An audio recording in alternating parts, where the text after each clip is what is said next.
Hey everybody, I'm Dave Hecker, and today we're going to talk about how to decide between Elance and Odesk when you're outsourcing your web or mobile project.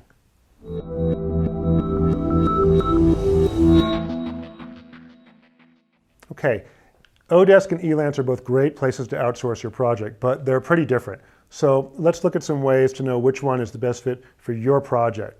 A general disclaimer, I'm going to be making some wild generalizations about both these sites. Keep in mind that we're mostly talking about software, web and mobile apps. Both of the sites are very good, and there's lots of exceptions to every rule, but okay, here we go.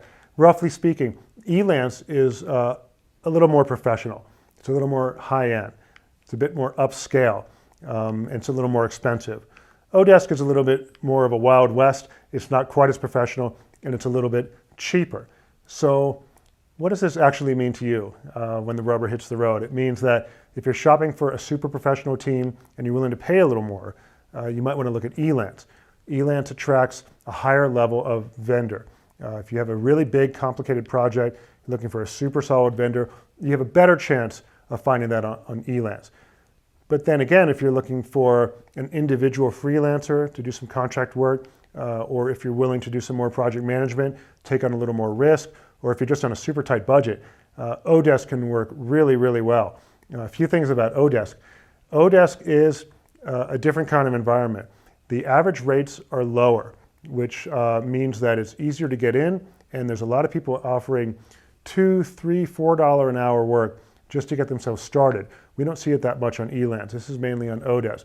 And their whole system kind of reflects this. They have an application that you can load in where you can actually spy on the desk of the person that's working for you, which seems like a good idea, but it kind of suggests that there's a lack of trust in a lot of these engagements. And in fact, there are more shenanigans and cheating and fooling around going on Odesk. So be careful. Another thing that we see on Odesk is there's all these group kind of agencies that come into the system, and they get a bunch of contractors working for them who they represent, and they're out shopping them around trying to get jobs. So there's two layers of people trying to sell to you, and it can get a little crazy. You get a lot of wacky bids, and there's a lot of arbitrage and things like that going on. It can turn into a little bit of a meat grinder on there, so be careful with that. Finally, there's lots and lots and lots of people from Bangladesh and the Philippines. They're flooding Odesk. These people can be terrific for things like virtual assistants and even transcribing and data entry and things like that. These are big strengths on Odesk. For software, the language barriers and the skill levels can be prohibitive. So you got to be real careful with that. So bottom line, Odesk is cheaper. It's better for jobs that require less skill, like data entry and virtual assistants. It can get a little dicey for software. Elance is more expensive, but you can find those really solid teams that have more experience and are going to be more trustworthy.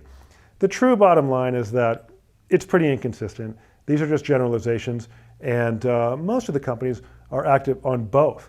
So that tells you a lot about what goes on. And I myself am active on both. For more outsourcing advice, visit us on SourceSeek.com, and be sure to subscribe to this channel for weekly tips. We also want to hear from you, so leave your comments or questions below, and we'll answer every single one of them. Thank you, and good luck for your project.